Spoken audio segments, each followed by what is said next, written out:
Muy buenas tardes, mi nombre es Daniel Felipe Pérez Galindo. Hoy les voy a presentar el análisis financiero y estrategias de generación de valor para Grupo Nutresa y su comparación con Colombina para la materia de gerencia financiera. En principio, pues se establece el objetivo general, que es diseñar estrategias financieras orientadas a la liquidez, rentabilidad y productividad para asegurar la creación de valor en Grupo Nutresa, para lo cual se establecen tres objetivos específicos.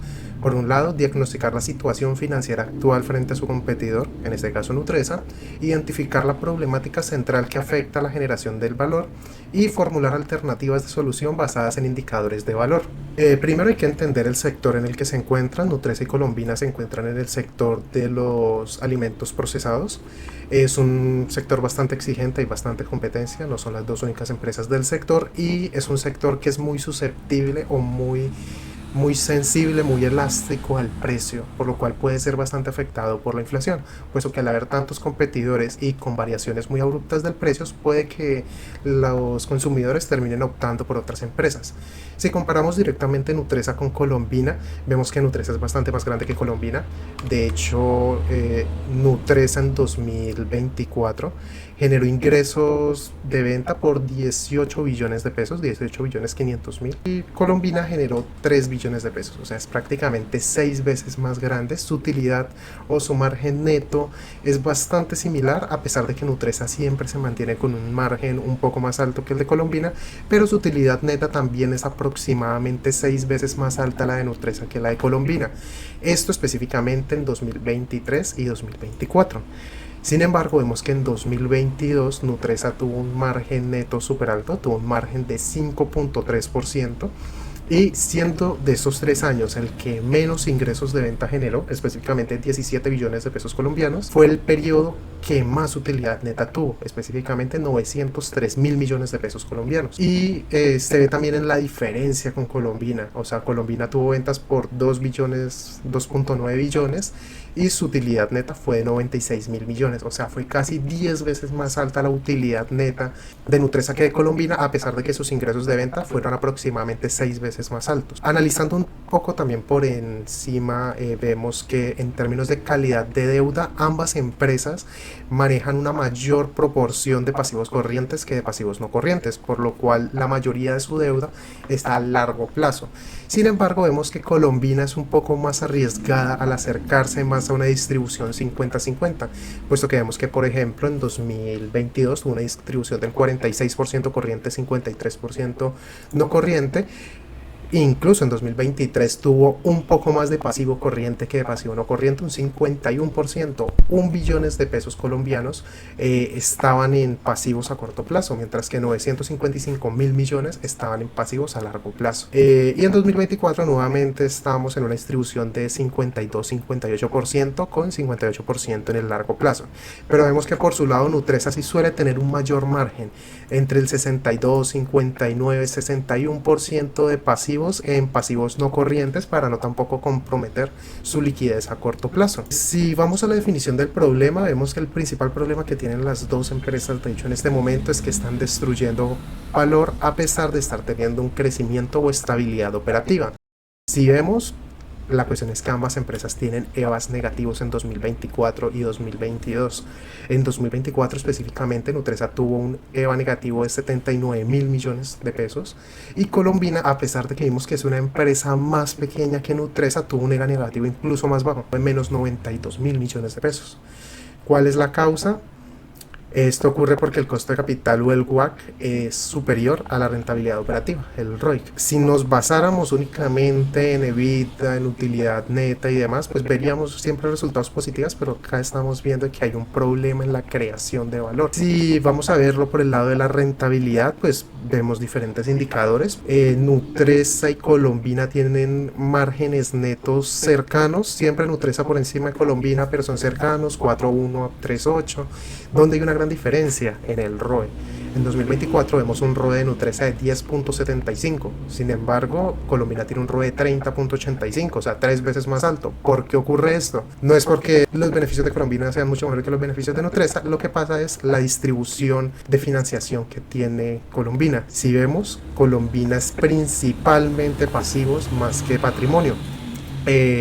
De hecho, el porcentaje de patrimonio, el más alto solo llega al 15.63% y fue en 2024, y el más bajo fue en 2023 con un 12.27%. Entonces, claro, como estamos dividiendo las utilidades netas sobre una base patrimonial muy baja, obviamente pues el rendimiento va a ser mucho mejor, pero el 85% de las obligaciones dependen a pasivos, o de la financiación depende de pasivos, entonces también van a tener que pagar pues tanto sus obligaciones a corto como largo plazo, y pues eso también va a tener un impacto en las utilidades. O sea, como tal, sí, el ROE es más alto, pero esto, de hecho, si vamos a la literatura, específicamente lo veíamos en Brigham y Houston, establecen que depender excesivamente de deuda eleva el riesgo financiero estructural de la compañía. Entonces, a pesar de que vemos un ROE más alto, no necesariamente esto tiene que ser algo positivo. Y cuando ya lo vemos en términos de ROA, comparamos la utilidad neta con los activos totales, pues vemos que acá sí tienen una distribución más similar. La mayor diferencia sería 2023, que el ROA de Colombina fue un punto porcentual más alto que el ROA de Nutresa. Por el lado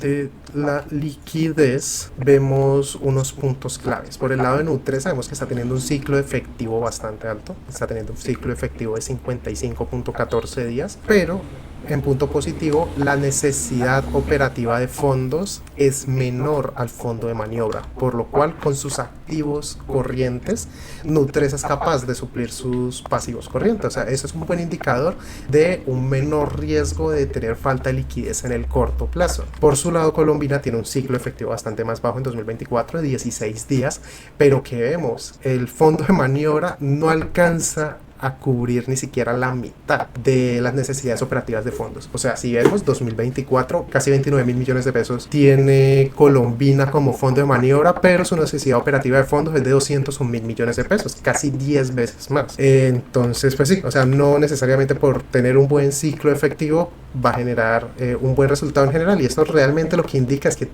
Colombina trabaja bajo un riesgo más alto y que va a depender más de la deuda a corto plazo para poder suplir su necesidad operativa. Si vemos en los flujos de caja, identificamos que ambas tienen un comportamiento similar, en el sentido de que su flujo operativo casi que se gasta completamente en su flujo financiero. De hecho, en 2024 es curioso que gracias a tipos de cambio, ambas empresas tuvieron flujos en efecto tasa de cambio positivos. Sin embargo, el mayor diferencial es que Nutresa tuvo un efecto positivo en flujo de inversión. Si vemos el flujo operativo 2024, no fue suficiente para asumir el flujo de financiación. Por flujo operativo se obtuvieron 940 mil millones y por flujo de financiación se gastaron 1 billón. ¿Qué es lo que pasa? Hubo 41 mil millones positivos por flujo de inversión y hubo 109 mil millones positivos por efecto de tasa de cambio. Esto ayuda a que el saldo inicial sea menor al saldo final, aproximadamente 60 mil millones de pesos superior del saldo final que el inicial. Pero en Colombina, ¿qué pasó? Lo mismo, el flujo operativo no fue suficiente para cubrir el flujo de financiación y el flujo de inversiones fue negativo. A pesar de que hubo un efecto positivo en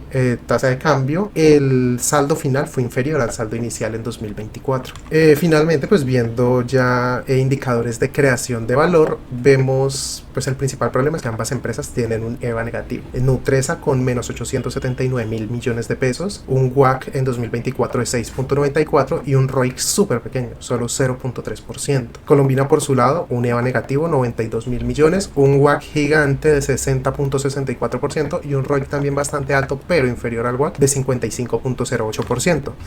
Si vemos específicamente por qué vemos estos WACC tan grandes en Colombina, porque en 2022 fue negativo, menos 1.67, pero en 2023 57% y 2024 60%. Viendo los estados financieros, específicamente pérdidas y ganancias, se identifica que la utilidad neta es inferior a los gastos financieros. Entonces, dentro de la fórmula del WACC, específicamente el indicador que más afectado se está viendo es la tasa impositiva. ¿Por qué? Porque la utilidad neta está siendo inferior a los gastos financieros y esto es lo que disparó el WACC para 2023 y 2024. De igual forma, en Nutresa, por ejemplo, no tiene unos WACCs tan altos, pero si comparamos 2024, o sea, un WACC de 6.94 es bajo si lo comparamos con Colombina, pero está teniendo un ROIC de 0.3%. Si básicamente sumáramos los dos porcentajes, el 95% correspondería al WACC. entonces ese ROIC no está compensando en absoluto el WACC real de la empresa. El único año donde hubo un EVA positivo fue en 2023 para Colombina, porque se tuvo un WACC de 57%, pero se tuvo un ROIC de 58.35%. Fue levemente superior, sí, y pues lo vemos en un EVA positivo de 16.500 millones de pesos. Nutresa sí, en los 3 periodos vemos que presentó mayor WACC que ROIC, y debido a esto terminamos viendo un EVA negativo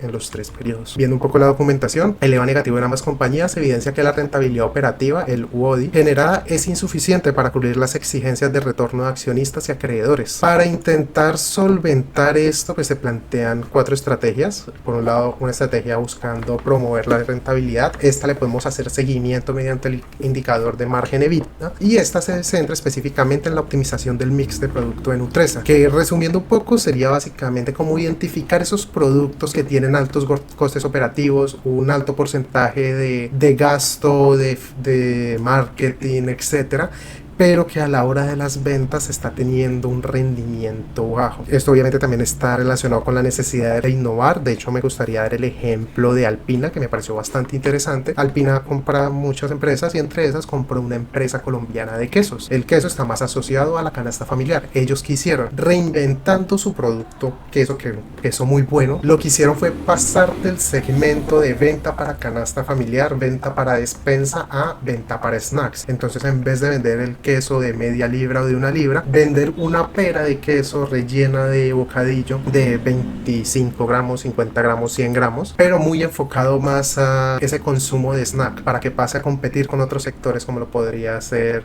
los chocorramos, confitería, etcétera. Y con esta estrategia lograron, si mal no recuerdo, fue casi que duplicar los ingresos generados por esta compañía de quesos que compraron y hacerla mucho más rentable. Entonces Nutresa podría como intentar aprender un poco de eso y buscar reinnovar ciertos productos para abarcar más mercados e intentar tener márgenes de beneficio más altos. Por otro lado, generación de valor. En la generación de valor sí se buscaría como reestructuración de pasivos. O sea, Nutresa sí está muy sana en este momento de que los pasivos corrientes son inferiores a los pasivos no corrientes, pero se podría aprovechar esta estrategia de escudo fiscal para conglomerar más pasivos en el largo plazo que en el corto plazo, y de esta forma también mejorar un poco liquidez y demás. Y de hecho, curiosamente, nosotros estamos viendo en el dashboard que los datos son 2022, 2023 y 2024. En 2025 Nutresa de hecho implementó una estrategia muy parecida a esto con la emisión de bonos. Emisión de bonos en moneda extranjera, se emitieron en mayo y en agosto por bastantes millones de dólares, y con una tasa preferente súper bajita, si no estoy mal es alrededor del 2%, y pues de hecho esa estrategia como que comparte mucho con esta propuesta, donde con esa generación de bonos pueden, por un lado compraron acciones, pero por otro lado también lograron suplir deuda tanto a corto como a largo plazo, y pues ahorrar interés y disminuir de esa forma el costo de capital. Se busca mejorar los niveles de liquidez, como vimos. Principal problema de Nutresa, el flujo de efectivo está súper alto, esos 55 días que tarda desde que está en inventario hasta que lo pueden convertir en dinero. La aceleración de caja mediante técnicas de factoring sin recursos y políticas estrictas de pronto pago para grandes superficies, buscando reducir el ciclo efectivo. Una gestión de tesorería eficiente exige sincronizar entradas y salidas para minimizar el capital inmovilizado, o sea, sí, dar incentivos para que los clientes no tarden tanto en pagar, y de esta forma disminuir estos días, porque más que todo, si lo comparamos con Colombina, el flujo de efectivo de Nutresa casi 3 veces más alto. Entonces pues hay una gran oportunidad de optimización. Y en la estrategia 4, aumento de productividad, ya medido más en los días de inventario y rotación de activos, pues se basa más en la implementación de modelos predictivos y sistemas just in time en la cadena de suministros, reducir el inventario inmovilizado y optimizar el activo operativo, no solo para reducir costos, sino para que sea un enfoque más multiobjetivo que maximiza el efectivo disponible, no tener tanto inventario ocioso, hacer más óptimo todo el proceso, desde exactamente qué materia prima se está comprando, cuánto se está procesando y cuánto se está trasladando, y de esta forma sí, hacer mucho más eficiente el proceso. Ya teniendo en cuenta estas 4 estrategias, se cerraría con estas 3 conclusiones. Por un lado, el diagnóstico nos muestra la limitación de los indicadores tradicionales. Tener altas utilidades contables como el margen neto o el EBITDA no garantiza la creación de riqueza real. El desempeño de Nutresa puede mejorar cuando su rentabilidad operativa logre superar su costo de capital, revirtiendo el EVA negativo que tenemos actualmente. Por otro lado, el prolongado ciclo de efectivo de Nutresa de 55 días actúa como el principal destructor de liquidez, inmovilizando recursos en el capital de trabajo. Por el contrario, aunque Colombina cobra rápido, su NOF es bastante más alto que su fondo de maniobra, evidenciando que una gestión de tesorería óptima requiere un punto más intermedio, donde tengamos un cobro más ágil, pero sigamos teniendo la capacidad con los activos de corto plazo suplir los pasivos de corto plazo. Y finalmente, la implementación de las estrategias propuestas sobre los 4 indicadores de valor, el margen EBITDA, el WACC, los días de cuentas por cobrar e inventarios, permitirá a Nutresa optimizar su estructura de capital y flujo de caja libre. Esas estrategias son fundamentales para adaptar la organización a su entorno y asegurar su viabilidad y crecimiento en el largo plazo. Finalmente les comparto la bibliografía específica bajo la cual tanto se construyó el tablero como la presentación que se está proyectando, y muchas gracias por su tiempo.